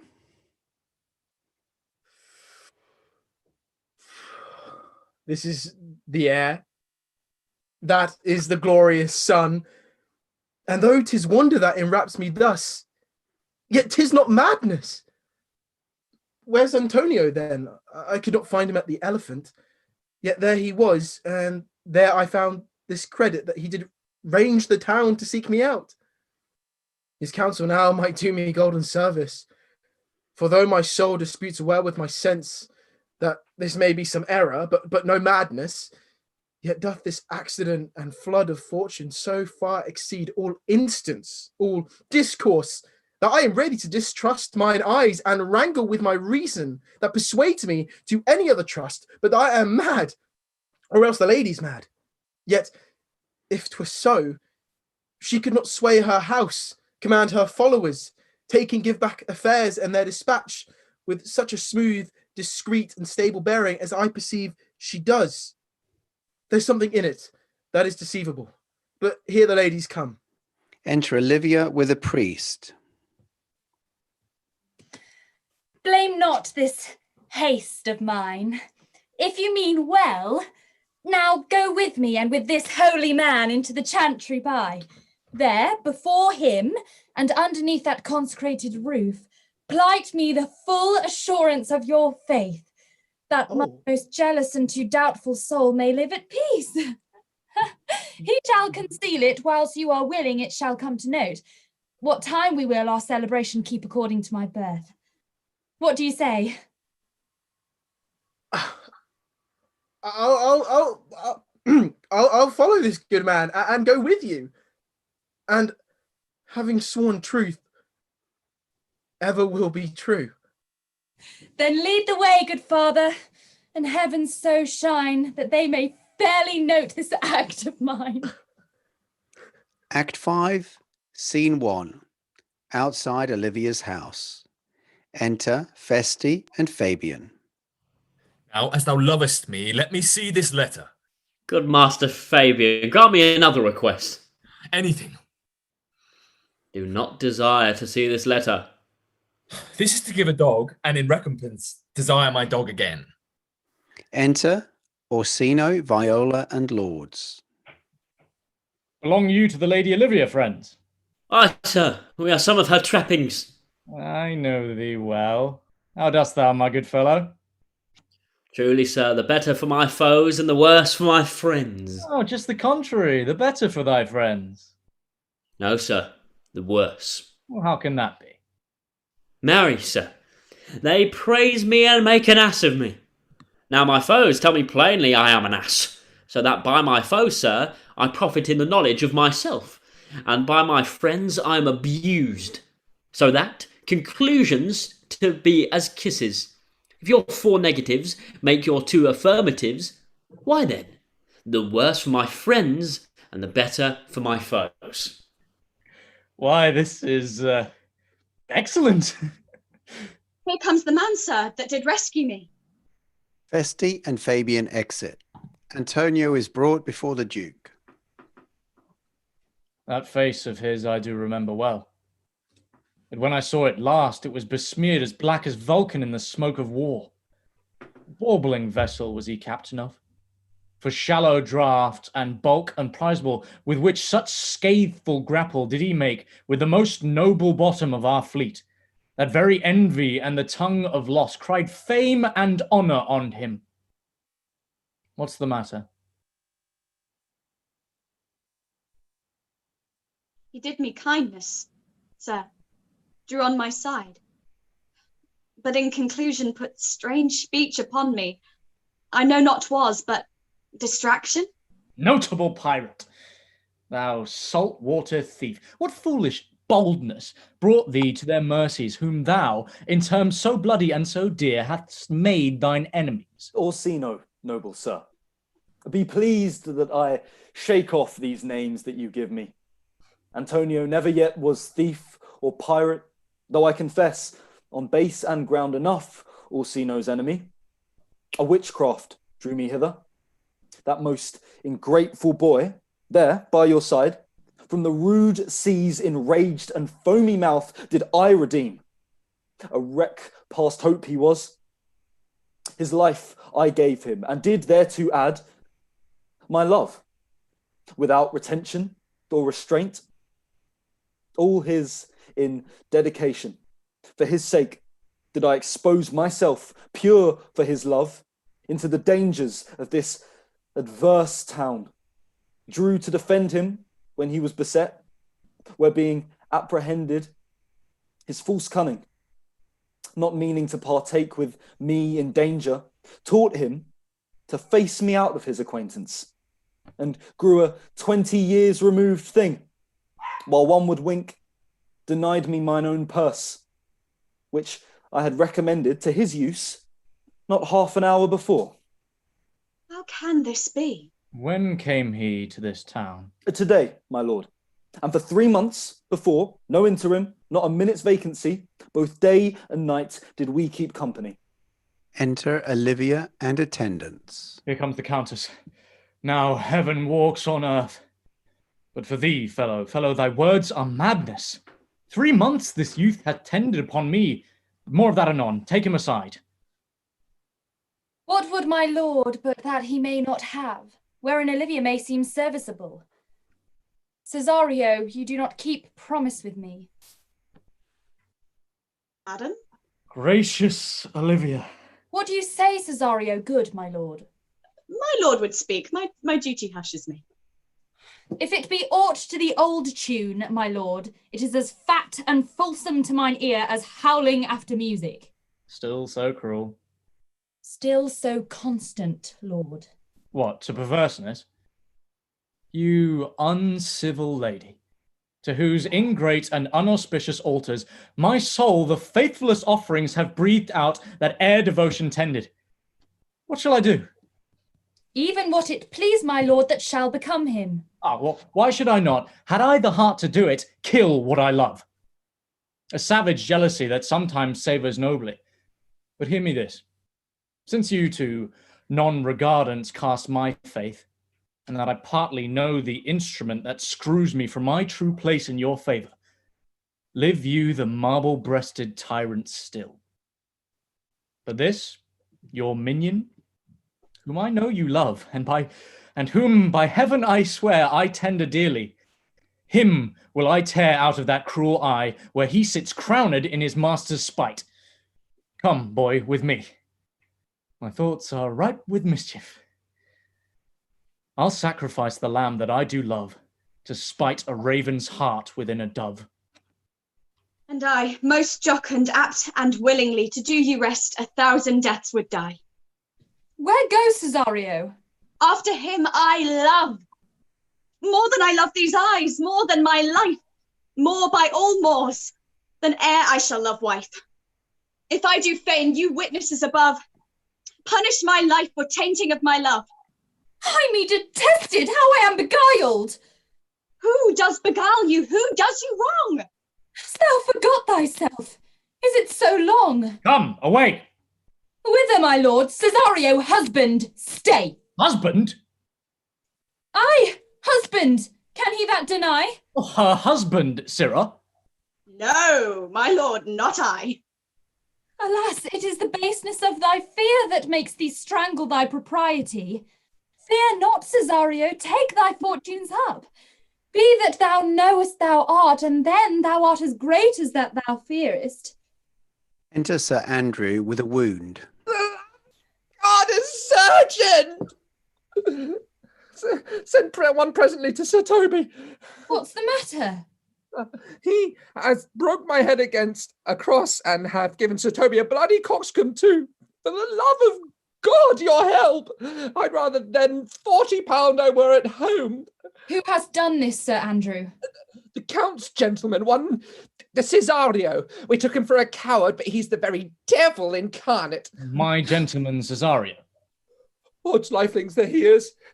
You broke my head for nothing, and that I did. I was set on to do it by Sir Toby. Why do you speak to me? I never hurt you. You drew your sword upon me without cause, but I bespake you fair and hurt you not. If a bloody coxcomb be a hurt, you have hurt me. I think you set nothing by a bloody coxcomb.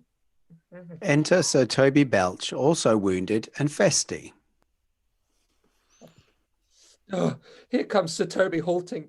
You shall hear more, but if he had not been in drink, he would have tickled your other gates than he did. How now, gentlemen, how is it with you? That's all one. He has hurt me, and that's the end of it. Sot, did see Dick Surgeon, Sot? Oh, he's drunk. Sir Toby an hour gone. His eyes were set at 8 this morning. Then he's a rogue. And a passy measures paving. I hate a drunken rogue. Away with him. Who hath made this havoc with them? I'll help you, Sir Toby, because we'll be dressed together. Will you help? An asshead and a coxcomb and a knave. A thin-faced knave. A go! Get him to bed, and let his hurt be looked to. Feste, Fabian, Sir Toby Belch, and Sir Andrew exit.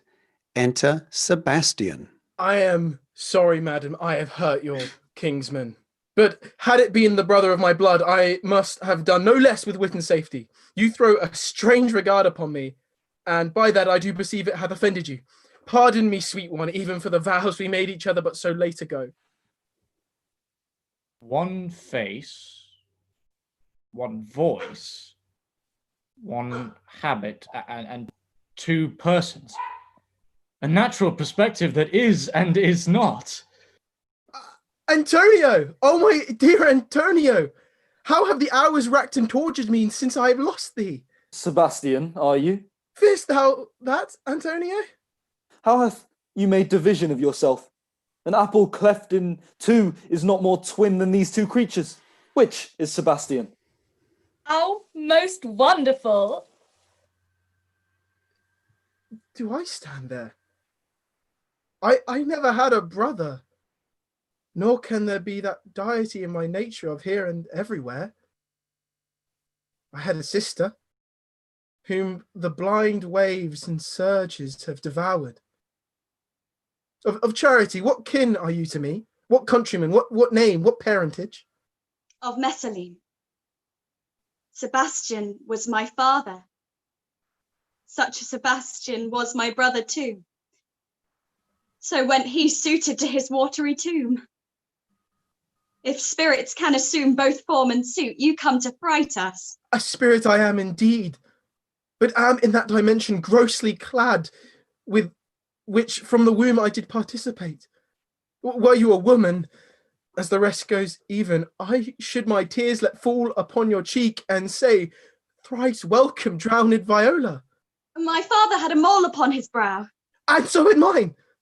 And died that day when Viola from her birth had numbered 13 years. Oh, that record is lively in my soul. He finished indeed his mortal act that day that made my sister 13 years. If nothing lets to do us happy both but this, my masculine usurped attire, do not embrace me till each circumstance of place, time, fortune do cohere and jump. That I am Viola, which, to confirm, I'll bring you to a captain in this town, where lie my maiden weeds, by whose gentle help I was preserved to serve this noble count.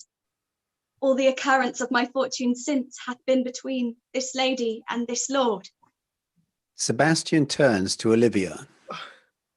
So comes it, lady, you have been mistook.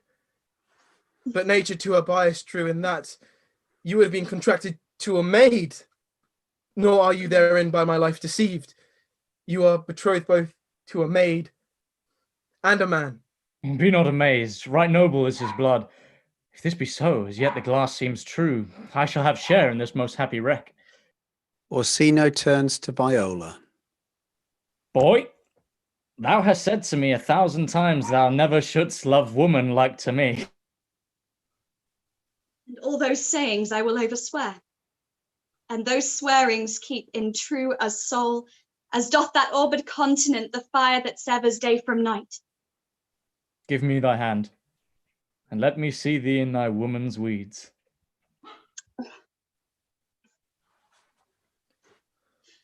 The captain that did bring me first on shore hath my maid's garments. He upon some action is now in durance, at Malvolio's suit, a gentleman and follower of my lady's. You shall enlarge him. Fetch Malvolio hither. And yet, alas, now I remember me. They say, poor gentleman, he's much distract. Re-enter Feste with a letter and Fabian. A most extracting frenzy of mine own. From my remembrance clearly banished his. How does he, sirrah?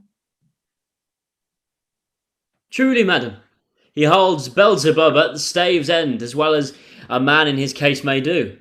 Here is a writ letter to you. I should have given it to you today morning, but as a madman, epistles are no gospels, so it skills not much when they are delivered. Open it and read it.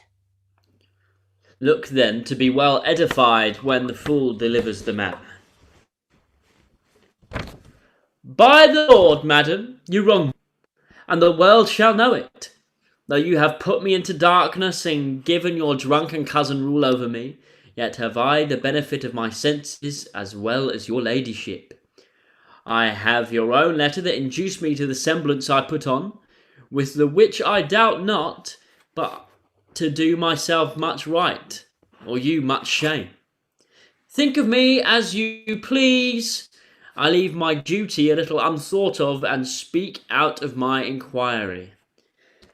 The madly used Malvolio. Did he write this? Aye, madam. This savours not much of distraction. See him delivered. Fabian, bring him hither. Fabian exits. Olivia turns to Orsino. My lord, so please you, these things further thought on, to think me as well a sister as a wife. One day shall crown the alliance on it, so please you here at my house and at my proper cost. Madam, I am most apt to embrace your offer. Orsino turns to Viola. Your master quits you. And since you called me master for so long, here is my hand. You shall from this time be your master's mistress. Sister, you are she! Re-enter Fabian with Malvolio. Is this the madman? Aye, my lord, this same. How now, Malvolio? Madam, you have done me wrong, notorious wrong. Have I, Malvolio? Lady, you have. Pray you, pursue this letter. You must not deny that that is your hand. Write from it if you can, in hand or phrase. You can say none of this. Well, grant it then, and tell me in the modesty of honour why you have given me such clear lights of favour, bade me come smiling, most festive to you, to put on Christmas stockings, and to frown upon Sir Toby and the lighter people. And acting this in an obedient hope, why have you suffered me to be imprisoned, kept in a dark place, a dark house visited by the priest, and made the most notorious geck and gull that ever invention played on? Tell me why. Malvolio shows Olivia the letter that he found.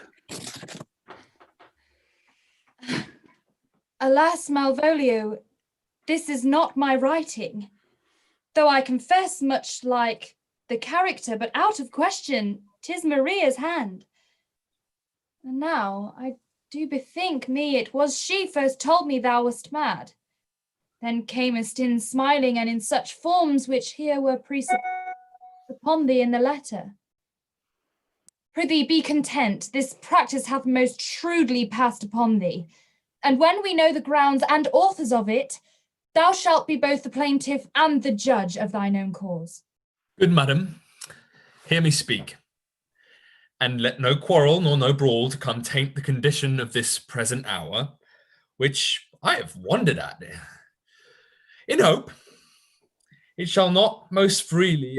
I confess, myself and Toby set this device against Malvolio here. Upon some stubborn and uncautious parts we had conceived against him. Maria writ the letter at Sir Toby's great importance, in recompense whereof he hath married her. How with the sportful malice it was followed may rather pluck on laughter than revenge, if that the injuries be justly weighed that have on both side passed. Alas, poor fool, how have they baffled thee? Why, some are born great, some achieve greatness, and some have greatness thrown upon them. I was one, sir, in this interlude. One Sir Topaz, sir. But that's all one. By the Lord, fool, I am not mad. But do you remember? I will be revenged on the whole pack of you. Malvolio exits, haggard and vengeful. He hath been most notoriously abused. Oh, it's just a little Christmas joke. Pursue him and entreat him to a peace. They have not told us of the captain yet. When that is known and golden time convents, a solemn combination shall be made of our dear souls. Meantime, sweet sister, we will not part from hence. Cesario, come, for so you shall be while you are a man. But when in other habits you are seen, Orsino's mistress and his fancy's queen. All exit except Feste.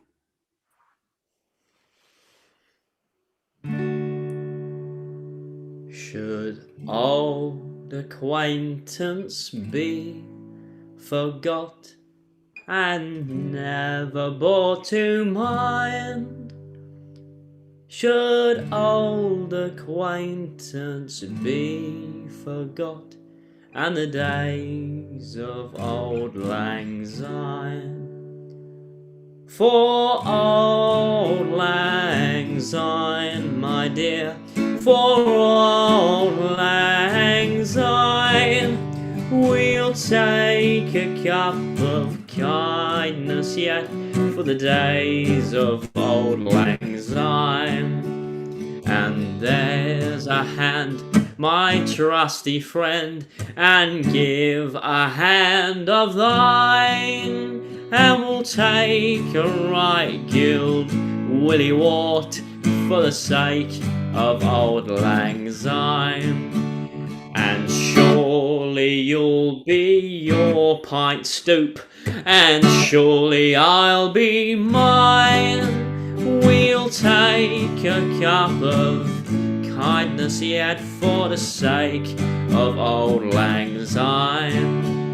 For old lang syne, my dear, for old lang syne, we'll take a cup of kindness yet for the sake of old lang syne. The end. If everyone just wants to return. Woo! Wow, that was so much fun. I had to stop myself laughing at so many points. Everyone did so amazing. And certainly in a time now where nothing is certain, it's really great because I'm always certain that you guys are going to bring it and smash it on these readings. Yeah, thank you so much. Thank you to everyone watching the stream who joined us for this Christmas show. Thank you to all of the players who took some time out of their Christmas holiday to come together and do this. And again, yeah, just Merry Christmas and a Happy New Year. Merry Christmas, everyone. Thank you, Lee. Merry Christmas. Thank you. Merry Christmas to all. Merry Christmas. Ho, ho, ho, ho, ho, ho. Ho, ho.